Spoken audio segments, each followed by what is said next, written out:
Carmilla by Sheridan Le Fanu. Prologue. Upon a paper attached to the narrative which follows, Dr. Hesselius has written a rather elaborate note, which he accompanies with a reference to his essay on the strange subject which the manuscript illuminates. This mysterious subject he treats in that essay with his usual learning and acumen, and with remarkable directness and condensation. It will form but one volume of the series of that extraordinary man's collected papers. As I publish the case in this volume, simply to interest the laity, I shall forestall the intelligent lady who relates it in nothing, and after due consideration I have determined, therefore, to abstain from presenting any precis of the learned doctor's reasoning, or extract from his statement on a subject which he describes as involving, not improbably, some of the profoundest arcana of our dual existence and its intermediates. I was anxious on discovering this paper to reopen the correspondence commenced by Dr. Hesselius so many years before, with a person so clever and careful as his informant seems to have been. Much to my regret, however, I found that she had died in the interval. She probably could have added little to the narrative which she communicates in the following pages, with, so far as I can pronounce, such conscientious particularity. Chapter 1. An Early Fright. In Styria, we, though by no means magnificent people, inhabit a castle or schloss. A small income in that part of the world goes a great way. 800 or 900 a year does wonders. Scantily enough ours would have answered among wealthy people at home. My father is English, and I bear an English name, although I never saw England. But here, in this lonely and primitive place, where everything is so marvellously cheap, I really don't see how ever so much more money would at all materially add to our comforts, or even luxuries. My father was in the Austrian service, and retired upon a pension in his patrimony, and purchased this feudal residence, and the small estate on which it stands, a bargain. Nothing can be more picturesque or solitary. It stands on a slight eminence in a forest. The road, very old and narrow, passes in front of its drawbridge, never raised in my time, and its moat stocked with perch and sailed over by many swans, and floating on its surface white fleets of water lilies. Over all this the schloss shows its many-windowed front, its towers and its Gothic chapel. The forest opens in an irregular and very picturesque glade before its gate, and at the right a steep Gothic bridge carries the road over a stream that winds in deep shadow through the wood. I have said that this is a very lonely place. Judge whether I speak the truth. Looking from the hall door towards the road, the forest in which our castle stands extends 15 miles to the right and 12 to the left. The nearest inhabited village is about 7 of your English miles to the left. The nearest inhabited schloss of any historic associations is that of old General Spleisdorf, nearly 20 miles away to the right. I have said the nearest inhabited village because there is, only 3 miles westward, that is to say in the direction of General Spleisdorf's schloss, a ruined village with its quaint little church, now roofless, in the aisle of which are the mouldering tombs of the proud family of Carstein, now extinct, who once owned the equally desolate chateau which, in the thick of the forest, overlooks the silent ruins of the town. Respecting the cause of the desertion of this striking and melancholy spot, there is a legend which I shall relate to you another time. I must tell you now how very small is the party who constitute the inhabitants of our castle.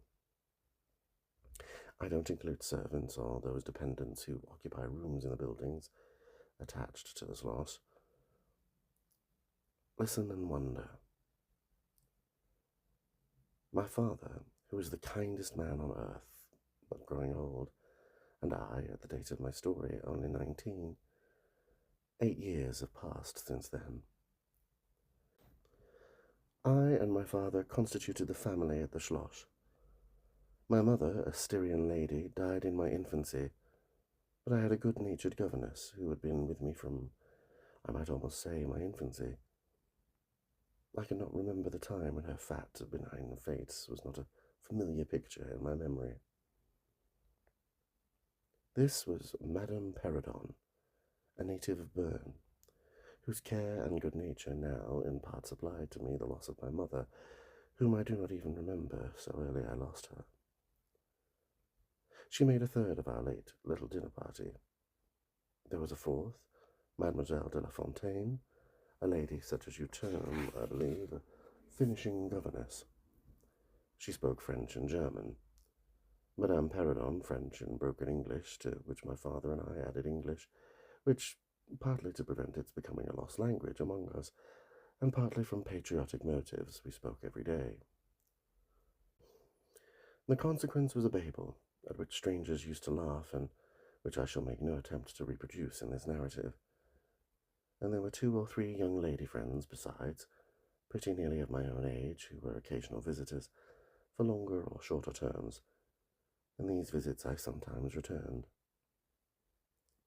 These were our regular social resources, but of course there were chance visits from neighbours of only 5 or 6 leagues distance.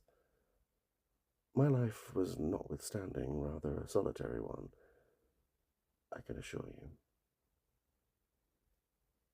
My governess had just so much control over me as you might conjecture such sage persons would have in the case of a rather spoiled girl, whose only parent allowed her pretty nearly her own way in everything. The first occurrence in my existence, which produced a terrible impression upon my mind, which in fact never has been effaced, was one of the very earliest incidents in my life which I can recollect. Some people will think it so trifling that it should not be recorded here. You will see, however, by and by why I mention it. The nursery, as it was called, though I had it all to myself, was a large room in the upper story of the castle, with a steep oak roof. I can't have been more than 6 years old when, one night, I awoke, and, looking around the room from my bed, failed to see the nursery maid. Neither was my nurse there, and I thought myself alone. I was not frightened, for I was one of those happy children who are studiously kept ignorant of ghost stories, of fairy tales, and all such lores makes us cover up our heads when the door cracks suddenly, or the flicker of an expiring candle makes the shadow of a bedpost dance upon the wall nearer to our faces. I was vexed and insulted at finding myself, as I conceived, neglected, and I began to whimper, preparatory to a hearty bout of roaring, when, to my surprise, I saw a solemn but very pretty face looking at me from the side of the bed. It was that of a young lady who was kneeling with her hands under the coverlet. I looked at her with a kind of pleased wonder and ceased whimpering. She caressed me with her hands and lay down beside me on the bed and drew me towards her, smiling. I felt immediately delightfully soothed and fell asleep again. I was wakened by a sensation as if 2 needles ran into my breast, very deep at the same moment, and I cried loudly. The lady started back, with her eyes fixed on me, and then slipped down upon the floor and, as I thought, hid herself under the bed. I was now, for the first time, frightened, and I yelled with all my might and main. Nurse, nursery maid, housekeeper, all came running in, and hearing my story, they made light of it, soothing me all they could meanwhile. But, child as I was, I could perceive that their faces were pale with an unwonted look of anxiety, and I saw them look under the bed and about the room, peep under the tables and pluck upon cupboards. And the housekeeper whispered to the nurse, hand along that hollow in the bed. Someone did lie there, so sure as you did not. The place is still warm. I remember the nursery maid petting me, and all three examining my chest, where I told them I felt the puncture, and pronouncing that there was no sign visible that any such thing had happened to me. The housekeeper and the two other servants who were in charge of the nursery remained sitting up all night, and from that time a servant always sat up in the nursery until I was about 14. I was very nervous for a long time after this. A doctor was called in. He was pallid and elderly.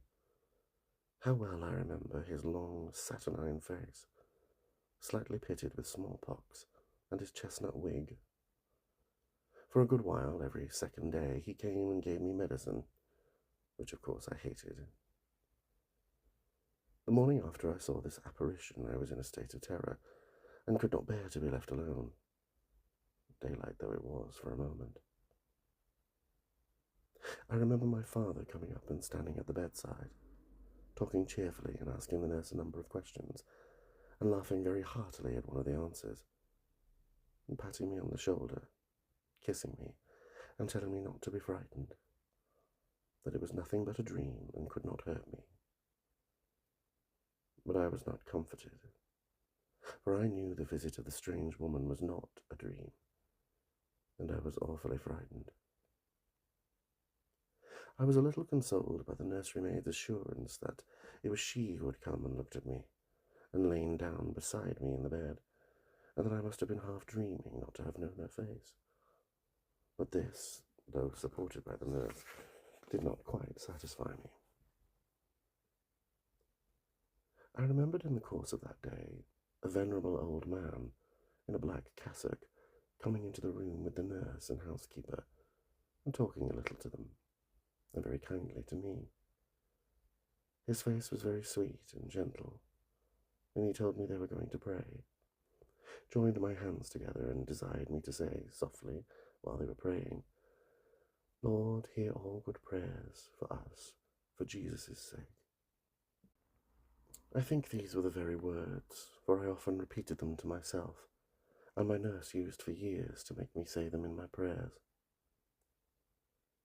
I remembered so well the thoughtful, sweet face of that white-haired old man in his black cassock as he stood in that rude, lofty brown room with the clumsy furniture of a fashion 300 years old about him, and the scanty light entering its shadowy atmosphere through the small lattice. He kneeled, and the three women with him, and he prayed aloud with an earnest, quavering voice for what appeared to me a long time. I forget all my life preceding that event, and for some time after it is all obscure also, but the scenes I have just described stand out vivid as the isolated pictures of the phantasmagoria surrounded by darkness. Chapter 2. A Guest.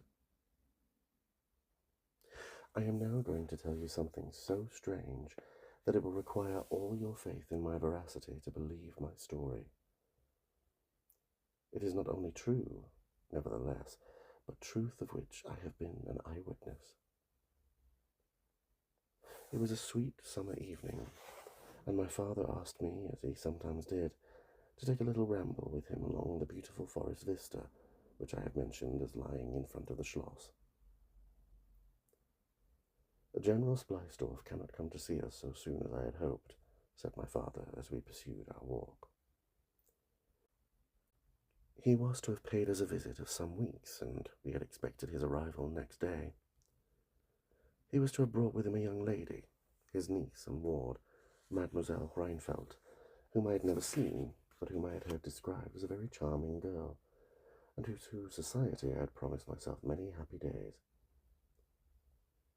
I was more disappointed than a young lady living in a town or a bustling neighbourhood can possibly imagine. This visit, and the new acquaintance it promised, had furnished my daydream for many weeks.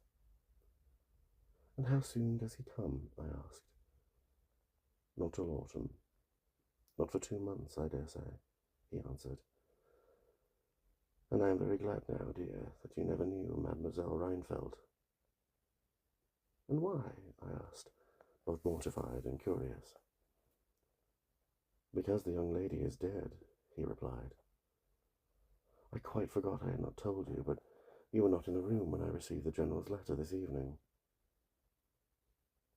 I was very much shocked. General Spleistorff had mentioned in his first letter 6 or 7 weeks before that she was not so well as he would wish her, but there was nothing to suggest the remotest suspicion of danger. Here is the General's letter, he said, handing it to me. I am afraid he is in great affliction. The letter appears to me to have been written very nearly in distraction. We sat down on a rude bench under a group of magnificent lime trees. The sun was setting with all its melancholy splendor behind the sylvan horizon, and the stream that flows beside our home and passes under the steep old bridge I have mentioned wound through many a group of noble trees, almost at our feet, reflecting in its current the fading crimson of the sky. General Spleistorff's letter was so extraordinary, so vehement, and in some places so self-contradictory, that I read it twice over. The second time aloud to my father, and was still unable to account for it, except by supposing that grief had unsettled his mind. It said, I have lost my darling daughter, for as such I loved her. During the last days of dear Bertha's illness, I was not able to write to you. Before then I had no idea of her danger. I have lost her, and now learn all too late. She died in the peace of innocence, and in the glorious hope of a blessed futurity. The fiend who betrayed our infatuated hospitality has done it all. I thought I was receiving into my house innocence, gaiety, a charming companion for my lost Bertha. Heavens, what a fool I've been. I thank God my child died without a suspicion of the cause of her sufferings. She is gone without so much as conjecturing the nature of her illness, and the accursed passion of the agent of all of this misery. I devote my remaining days to tracking and extinguishing a monster.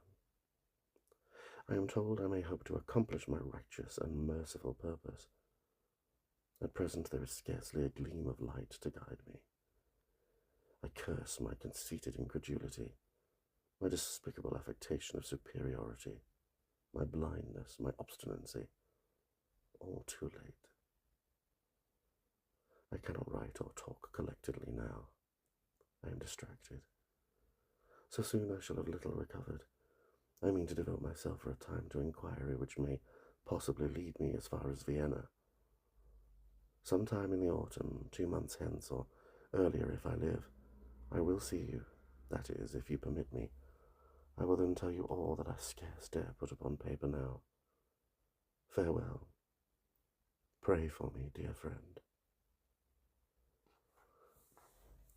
In these terms ended this strange letter. Though I had never seen Bertha Reinfeldt, my eyes filled with tears at the sudden intelligence. I was startled, as well as profoundly disappointed. The sun had now set, and it was twilight by the time I returned the General's letter to my father. It was a soft, clear evening, and we loitered, speculating upon the possible meanings of the violent and incoherent sentences which I had just been reading. We had nearly a mile to walk before reaching the road that passes the Schloss in front, and by that time the moon was shining brilliantly. At the drawbridge we met Madame Perrodon and Mademoiselle de la Fontaine, who had come out without their bonnets to enjoy the exquisite moonlight. We heard their voices gabbling in animated dialogue as we approached. We joined them at the drawbridge, and turned about to admire with them the beautiful scene. The glade through which we had just walked lay before us. At our left the narrow road wound away under clumps of lordly trees, and was lost to sight amid the thickening forest. At the right, the same road crosses the steep and picturesque bridge, near which stands a ruined tower which once guarded that pass, and beyond the bridge an abrupt eminence rises, covered with trees, and showing in the shadows some grey ivy-clustered rocks. Over the sward and low grounds a thin film of mist was stealing like smoke, marking the distances with a transparent veil, and here and there we could see the river faintly flashing in the moonlight. No softer, sweeter scene could be imagined. The news I had just heard made it melancholy, but nothing could disturb its character of profound serenity and the enchanted glory and vagueness of the prospect. My father, who enjoyed the picturesque, and I stood looking in silence over the expanse beneath us.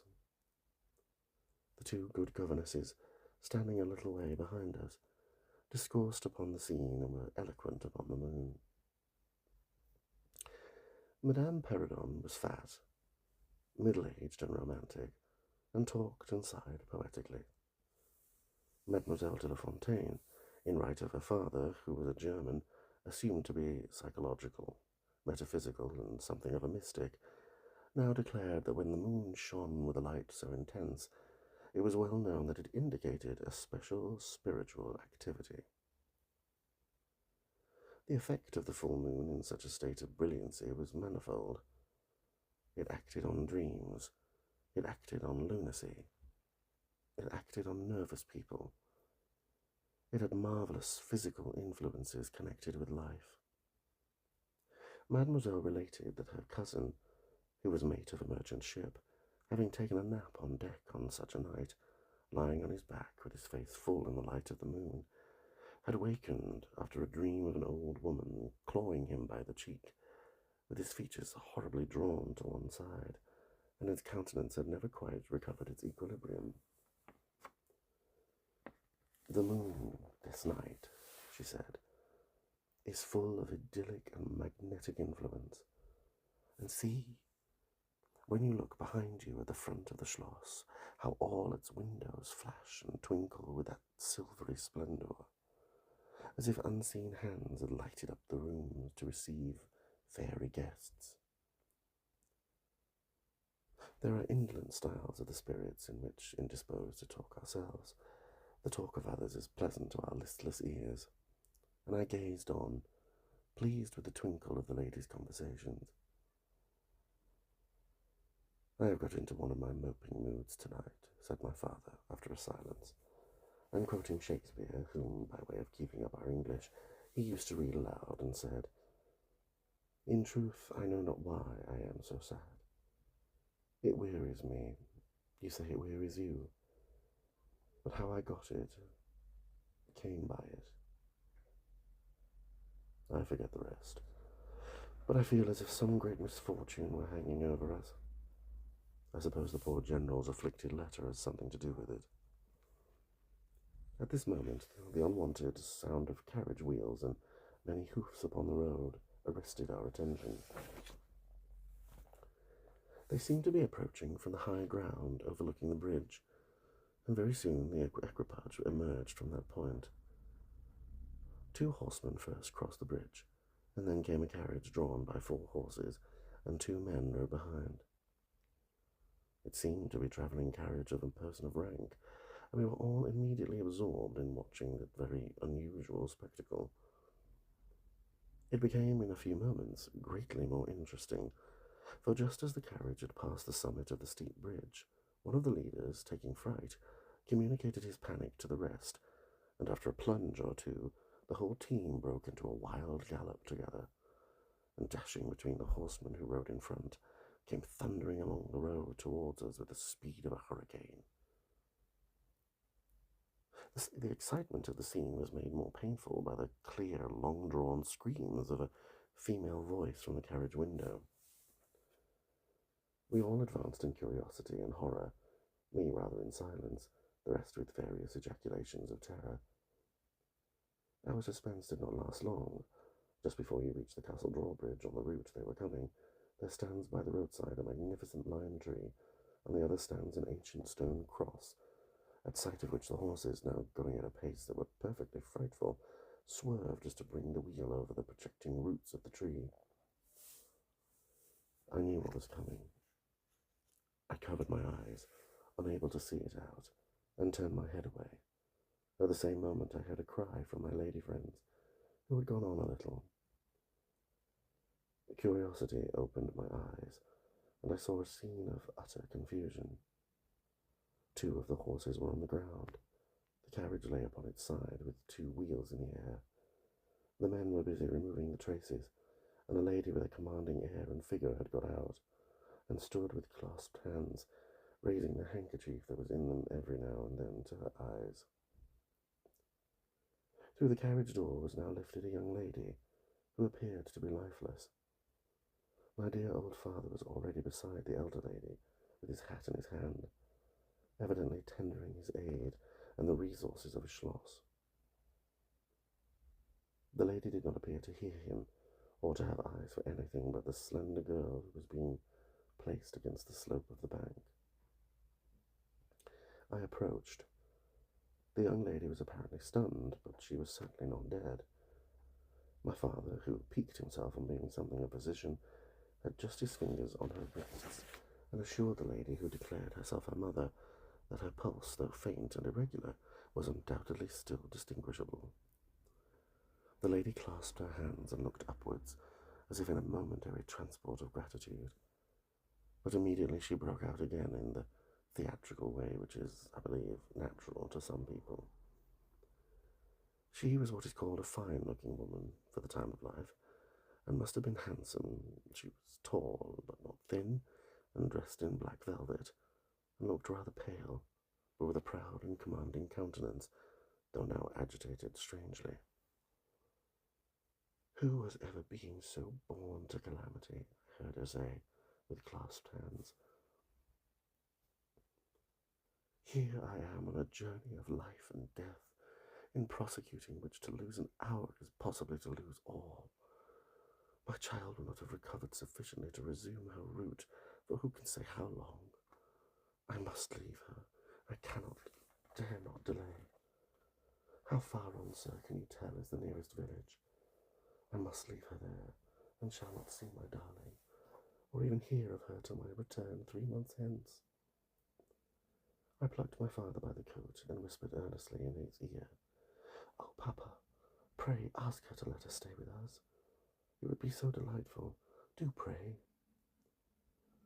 If Madame will entrust her child to the care of my daughter and of her good governante, Madame Perrodon, and permit her to remain as our guest under my charge until her return, it will confer a distinction and obligation upon us, and we shall treat her with all the care and devotion which so sacred a trust deserves. I cannot do that, sir. It would be to task your kindness and chivalry too cruelly, said the lady distractedly. It would, on the contrary, be to confer on us a very great kindness at the moment when we most need it. My daughter has just been disappointed by a cruel misfortune in a visit from which she had long anticipated a great deal of happiness. If you would confide this young lady to our care, it will be her best consolation. The nearest village on your route is distant, and affords no such inn as you would think of placing your daughter at. You cannot allow her to continue her journey for any considerable distance without danger. If, as you say, you cannot suspend your journey, you must part with her tonight, and nowhere could you do so with more honest assurances of care and tenderness than here. There was something in this lady's air and appearance so distinguished and even imposing, and in her manner so engaging as to impress one, quite apart from the dignity of her equipage, with a conviction that she was a person of consequence. By this time the carriage was replaced in its upright position, and the horses quite tractable in the traces again. The lady threw on her daughter a glance which I fancied was not quite so affectionate as one might have anticipated from the beginning of the scene. Then she beckoned slightly to my father, and withdrew 2 or 3 steps with him out of hearing, and talked to him with a fixed and stern countenance, not at all like that with which she had hitherto spoken. I was filled with wonder that my father did not seem to perceive the change, and also unspeakably curious to learn what it could be that she was speaking, almost in his ear, with so much earnestness and rapidity. 2 or 3 minutes at most, I think she remained thus employed. Then she turned, and a few steps brought her to where her daughter lay, supported by Madame Perrodon. She kneeled beside her for a moment and whispered, as Madame supposed, a little benediction in her ear. Then, hastily kissing her, she stepped into her carriage. The door was closed. The footmen in stately liveries jumped up behind. The outriders spurned on. The postilions cracked their whips. The horses plunged and broke suddenly into a furious canter that threatened soon again to become a gallop, and the carriage whirled away, followed at the same rapid pace by the 2 horsemen in the rear.